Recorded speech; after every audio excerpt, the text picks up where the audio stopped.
मेरा नाम है राशिद अली। पिछली क्लास में हमने सीखा था कि आफ्टर इफेक्ट को हम किस तरह कंपोजिशन बनाते हैं और कैसे इसका हाउ नो हमने सीखा था कि विंडोज़ के अंदर हम कैसे इसके यहाँ पर इफेक्ट प्रीसेट या विंडोज़ पैनल हम यहाँ पे ओपन करते हैं, टाइमलाइन कैसे बनाई जाती है, इंपोर्ट कैसे किया जाता है, तो हमने वो सीखा था। आज हम बेसिक की फ्रेम सीखेंगे कि बेसिक की फ्रेम क्या होता है और उसके साथ कुछ उसके मज़ीद फीचर भी सीखेंगे।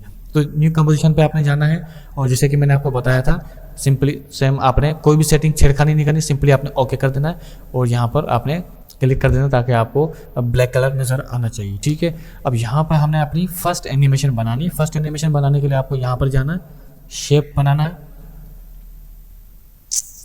ठीक है, अगर आपका शेप इस तरीके से टेढ़ा मेढ़ा होता है, ठीक है, अगर आपको ओवल शेप चाहिए तब तो आप ऐसे ले सकते हो, लेकिन अगर आप चाहते हो कि अगर आपकी जो सर्कल है वो बिल्कुल प्रॉपर तरीके से आए तो आपको शिफ्ट प्रेस करना है विंडो अपने कीबोर्ड के अंदर। उसके बाद आपने यहाँ पे ऐसे शेप बनाना है, तो ऐसे आप बिल्कुल परफेक्ट गोल शेप बना सकते हैं अपना।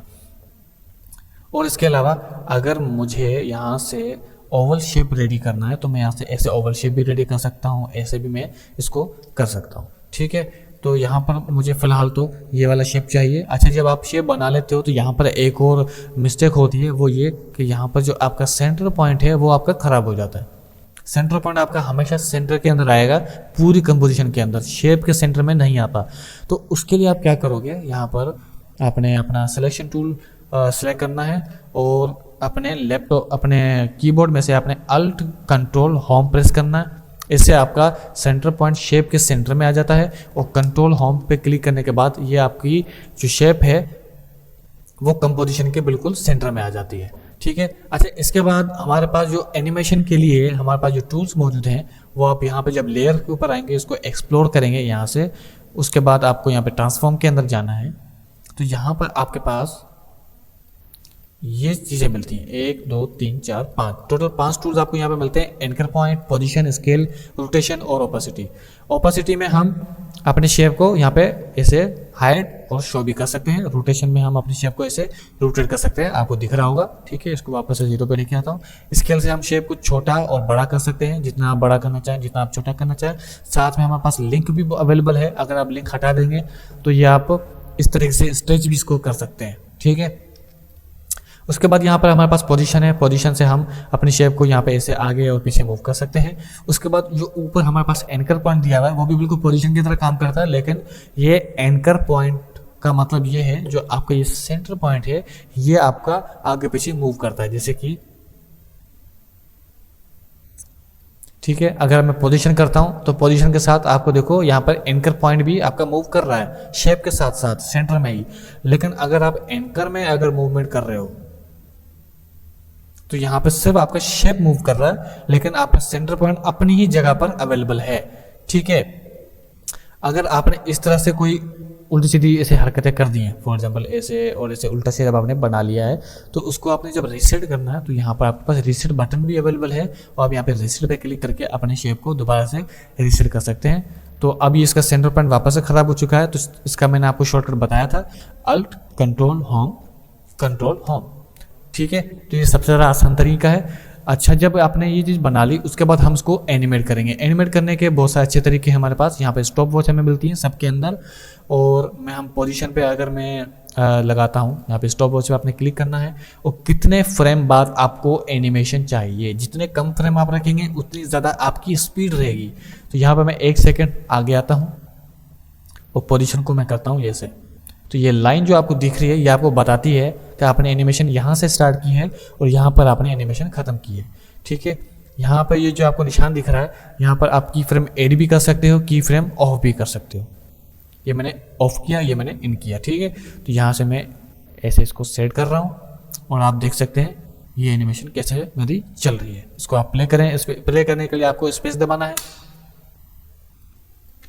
ठीक है, अगर आप चाहते हैं ये आपकी एनिमेशन लूप चले तो लूप चलाने के लिए जहाँ पे आपकी एनिमेशन खत्म हो रही है उससे थोड़ा सा आगे आपको अपने इस कर्सर पॉइंट को लेके जाना है और कीबोर्ड से प्रेस करना है N और यहाँ पे आपने बस स्पेस दबाना है, तो ये आपका ऑटोमेटिकली लूप चलने शुरू हो जाएगा।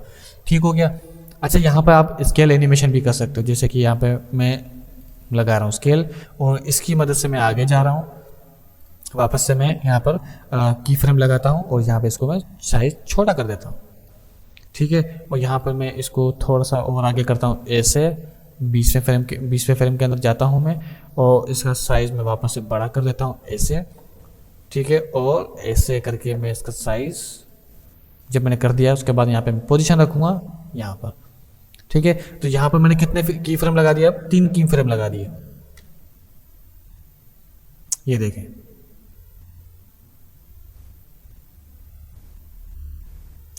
ठीक है। अब इसको हम थोड़ा सही तरीके से करते हैं, जैसे कि अगर मैं वापस अपनी जगह पर आता हूँ, इस की फ्रेम को डिलीट करता हूँ और दोबारा से मैं आपको अब सही से बताता हूँ कि आपको ये एनिमेट किस तरीके से करना होता है। तो आपको क्या करना है, सबसे पहले की फ्रेम लगाया इस तरीके से, स्टॉप वॉच पे आपने क्लिक किया, उसके बाद आप 1 मिनट पर आए, मतलब 1 सेकेंड पर आए, उसके बाद आपने दोबारा से की फ्रेम ऐड किया, उसके बाद आपको थोड़ा सा आगे आना है 5 पर, 1 सेकेंड 5वें फ्रेम पर दोबारा से पोजीशन पे आपने क्लिक करना है, की फ्रेम आपने ऐड कर दिया, उसके बाद आपको यहाँ पर आना है 120 के अंदर और दोबारा से यहाँ पे की फ्रेम आपने सेट कर दिया। अब यहाँ पर आपको क्या चाहिए कि जब आप फर्स्ट फ्रेम पर जाते हो तो यहाँ पर आपको यहाँ से ऐसे करके आपको बॉल को ऊपर लेके जाना है, उसके बाद आपको यहाँ से आगे आना है, यहाँ पर नीचे ऐसे आपने रखना है, उसके बाद थोड़ा आगे आना है और यहाँ पर वापस आके नीचे रखें, लेकिन नीचे से थोड़ा सा ऊपर, और यहाँ पर आके आपने वापस से इस ऑब्जेक्ट को नीचे ऐसे रख लेना है, और इसको मैं थोड़ा सा ऐसे रखता हूँ, ठीक है। और यहाँ पे मैं स्पेस करके, ठीक है। अभी ये देखो मेरे पास टाइम बहुत ज़्यादा है, इस वजह से ये बहुत ज़्यादा स्लो आ रहा है। अब मैं चाहता हूँ कि थोड़ा फास्ट मूव करे, तो फास्ट मूव करने के लिए आपको क्या करना है, यहाँ से सबसे पहले तो एनिमेशन को आप रोक दें, उसके बाद सारी की फ्रेम आपने ऐसे करके सिलेक्ट करनी है अपने माउस के ज़रिए से, कीबोर्ड से प्रेस करना है अल्ट प्रेस करने के बाद आपको यहाँ पर सबसे आखिरी की फ्रेम है उसको क्लिक करना है और यहाँ पर ऐसे आपने इसको स्ट्रेच करना है, सॉरी आपने श्रिंक करना है। तो इसका मैं 20 फ्रेम तक रख रहा हूँ और यहाँ पर भी आपने प्रीव्यू टाइम जो है वो 20 फ्रेम तक लेके आना है। तो यहाँ पर मैं इसको, ये देखें, ठीक हो गया। इसको मैं यहाँ पे फुल पे प्ले करता हूँ।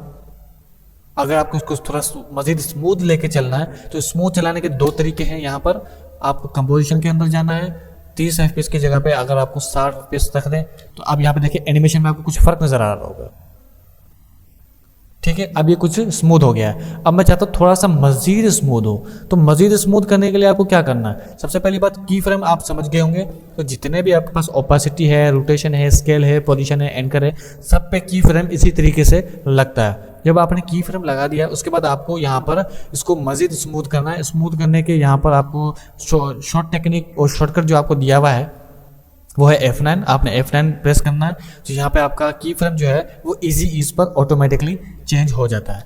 तो अब यहाँ पर आप एनिमेशन देखें, वो आपका एनिमेशन इस तरीके से आ रही है।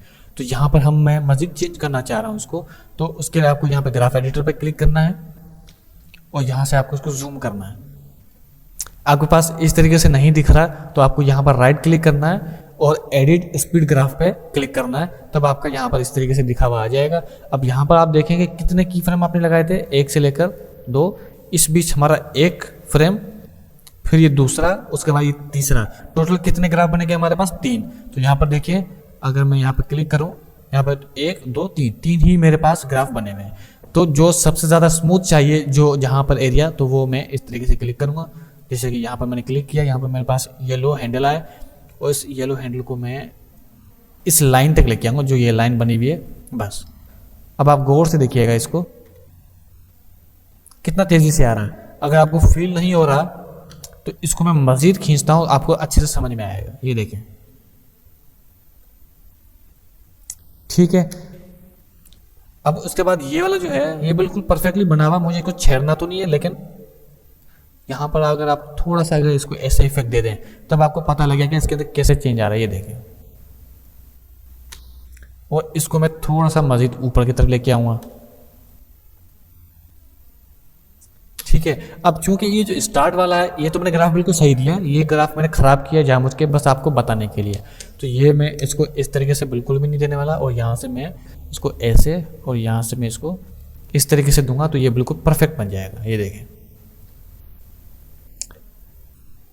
ठीक है। अब यहाँ पे मैं बहुत सारी डुप्लीकेट्स बनाना चाहता हूँ मल्टी टाइमिंग पर, तो उसके लिए मैं क्या करूँगा, इस शेप को पकड़ूंगा, यू प्रेस करूँगा, यहाँ पर देख सकते हैं टाइमिंग इस तरीके से आ रही है। तो यहाँ पर मैं इसको रीनेम करूँगा, राइट क्लिक करना है शेप के ऊपर, रीनेम 1। उसके बाद आपको कंट्रोल टी दबाना है, ये आपका 2, ये आपका 3, ये आपका 4। लेकिन इससे पहले मैं क्या करूँगा, इस शेप के ऊपर क्लिक करने के बाद प्रेस करूँगा एस। यहाँ पे आपने साइज रखना है छोटा इस तरीके से, ठीक है, ये देखें। और इसकी पोजीशन में अब थोड़ा सा सही कर दूंगा, जैसे कि यहाँ पर मैं लेके आऊँगा इसको इस जगह पे। उसके बाद इसकी जो आखिरी वाली वो भी इसको मैं सेम टाइमिंग दूंगा, और ये आपका बिल्कुल परफेक्ट तरीके से आ रहा है। आप देखें ये, ठीक है। लेकिन अब ये एनिमेशन क्योंकि मेरी ख़राब हो चुकी है, तो इसको मैं दोबारा से इजीएस हटा भी सकता हूँ। किस तरीके से, इसी के ऊपर राइट क्लिक करना है, की फ्रेम असिस्टेंट पे जाना है, और यहाँ पर यहाँ पे की फ्रेम इंटरपोलेशन पर आपने जाना है। यहाँ पर टाइम टेम्पोरल इंटरपोलेशन पर आपको बेजर से सीधा लीनर पे जाना है और ओके करना है। तो ये एनिमेशन आपकी बिल्कुल वैसी बन जाएगी जैसे आपकी फर्स्ट टाइम पर बनी हुई थी। ये देखें, ठीक है। अब आपको इसकी डुप्लीकेट बनानी है बहुत सारी। तो डुप्लीकेट बनाने का तरीकाकार ये है कि आपने इसका डुप्लीकेट बनाया, कंट्रोल डी करके यू प्रेस किया, इसकी जितनी भी आपकी थी एनिमेशन वो आपने यहाँ से हटा दी, ठीक है। अब एक एनिमेशन तो मेरी चल रही है, बाकी दूसरे शेप की एनिमेशन मेरी नहीं चल रही, तो वो मुझे चलानी नहीं है, क्योंकि उसको मैं एज अ चाइल्ड के तौर पर लेके जाऊंगा। ये जो मेरी फर्स्ट वाली है लेयर, इसको मैं बोल दूंगा पेरेंट लेयर, जैसे कि यहाँ पे इसको मैंने बोल दिया, नाम भी लिख दिया मैंने ताकि आपको अच्छे से पता चल जाए। और ये जो शेप 2 है मेरा, ये है मेरा चाइल्ड लेयर, ठीक है। अब यहाँ तक आपको ये बात समझ में आई। उसके बाद आपकी इसकी पोजीशन आपने कर दी चेंज्ड। यहाँ पे मैं आपने एक और डुप्लीकेट बनाई, उसकी पोजीशन भी आपने की कर दी चेंज। ये देखें, अब आप गौर से देखें, एनिमेट कौन सा कर रहा है, मेरा सेंटर वाला ऑब्जेक्ट। पेरेंट लेयर जो मेरी है वही मेरी मूवमेंट कर रही है। अब मैं इन दोनों को भी एनिमेट करना चाह रहा हूँ सेम टाइमिंग पर, तो मैं क्या करूँगा, इसको और इसको, दोनों मेरे जो चाइल्ड हैं,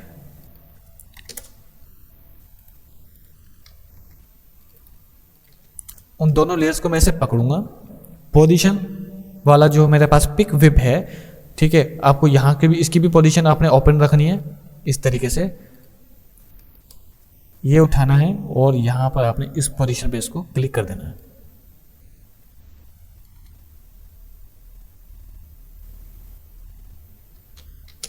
सॉरी, आपने लेयर पकड़नी है और इस दोनों लेयर को आपने सिलेक्ट करना है, पिक वेब उठाना है और यहाँ पर इस पोजीशन पे आपने इसको टिक कर देना है। तो अब यहाँ पे देख सकते हैं कि ये दोनों अपने हिसाब से इस तरीके से चल रहे हैं।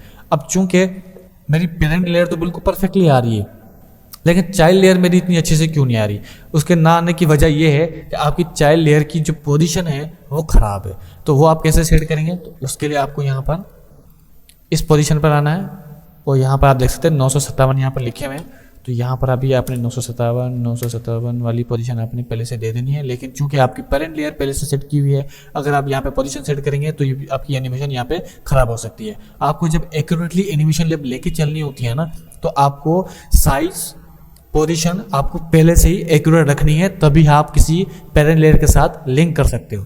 तो यहाँ पर मैं कंट्रोल Z करके मैंने सारी लिंकें हटा दी।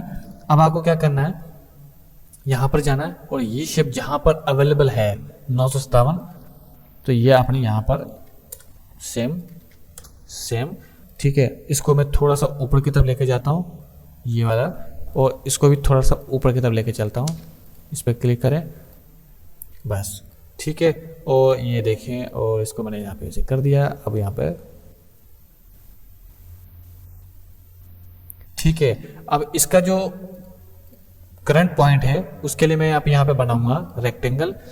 इन सबको आपने ऐसे करके लॉक कर देना है और यहाँ पे मैं एक रेक्टेंगल बनाऊंगा इस तरीके से, कलर उसका रखूंगा वाइट, ठीक है। और यहाँ पर आपने अल्ट कंट्रोल होम पे क्लिक लाजमी कीजिएगा, ठीक है। उसके बाद इसकी डुप्लीकेट बनाऊंगा, पोजीशन इसकी मैं सेट करूंगा इस तरीके से,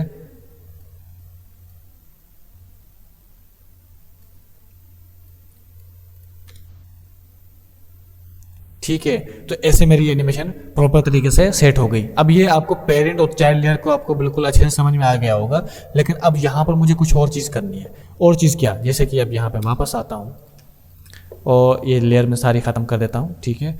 इस पर आपने यू प्रेस किया, अब इस पर आप जो यू प्रेस करेंगे तो इसके पर एनिमेशन की भी नहीं है, तो ये एनिमेशन में सेम टू सेम उठा के इसके ऊपर भी लगाना चाह रहा हूँ अलग से, ठीक है। अब बजाय मैं इसको पोजीशन पे क्लिक करूँ और यहाँ पे ऐसे करके मैं इसकी एनिमेशन लगाऊं, इससे अच्छा तरीका ये है कि आपको जाना है, ये आपको कॉपी करना है, ऐसे सिलेक्ट करना है, ऐसे कंट्रोल सी करके कॉपी करना है, इस पे जाना है, फिर इस पे जाना है, दोनों को सिलेक्ट कर लिया और आपने जहाँ से स्टार्ट लेना है ये कर्सर पॉइंट आपने वहीं पे रखना है और यहाँ पे कंट्रोल वी कर देना है। जब आप कंट्रोल वी करते हो तो आपके पास यहाँ पर भी एनिमेशन बन जाती है सेम तरीके से। यहाँ पर देखें,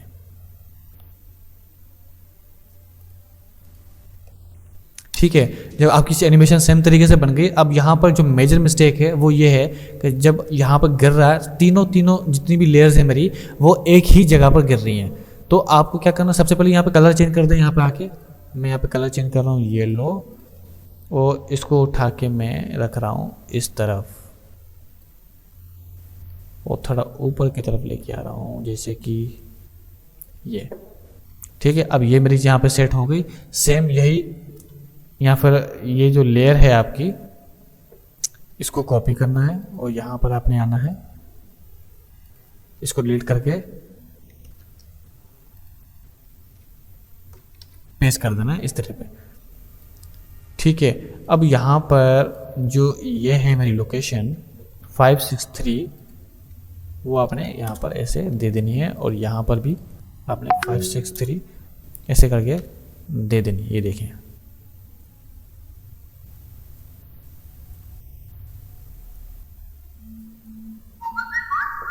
ठीक है। और सेम इसी तरीके से आपने यहाँ पर भी इस तरीके से अप्लाई करना है, ठीक है। अगर आप मैनुअल तरीके से करें तब भी ओके है, और अगर मैनुअल तरीके से ना भी करें तब भी आपका बिल्कुल परफेक्टली काम करेगा। अब यहाँ पर मैं इसे हटा रहा हूँ, ठीक है। अब मैनुअल तरीके से करता हूँ तो इसको मैं डायरेक्ट यहाँ पे आके पहले रखूँगा, फिर उसको यहाँ पे आके ऐसे रखूँगा, ठीक है। और जहाँ जहाँ मेरी लेयर्स लगी हुई हैं वहाँ जाके मैं इसकी एनिमेशन ऐसे करके सिंपली मैं सेट कर दूंगा, ठीक है। तो आप ऐसे मैनुअली भी करना चाहो तो कर सकते हो, पेरेंट चाइल्ड वाला तरीका करना चाहो तो वो भी कर सकते हो, सिंपल कॉपी पेस्ट करना चाहो तो वो भी आप कर सकते हो, ठीक है। जैसे आपको मुनासिब लगता है आप अपने लेयर के साथ ऐसे सेट कर सकते हैं। अभी मैं इसको जल्दी से मैं दोबारा कर लेता हूँ ताकि थोड़ा टाइम बचे, तो फिर यहाँ पर हम कुछ नई चीज़ें भी सीख सकें।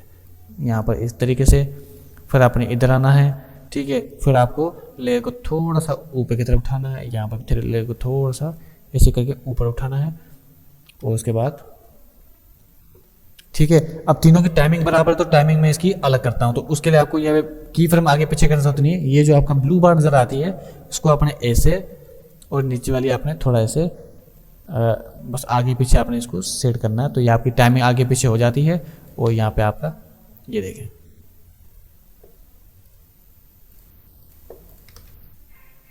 ठीक है। तो इस तरह से ये बेसिक एनिमेशन आप समझ गए होंगे कि की फ्रेम कैसे लगाए जाते हैं, उसमें इजीएस्ट इफेक्ट कैसे लगाया जाता है, ग्राफ कैसे बनाया जाता है, पेरेंट चाइल्ड कैसे बनाया जाता है, कॉपी की फ्रेम कैसे की जाती है। तो यकीन ये सारी बातें आपने इस क्लास में सीखी हैं और इसका आपने प्रैक्टिकल भी करना है और मुझे कमेंट में दिखाना भी है। शुक्रिया।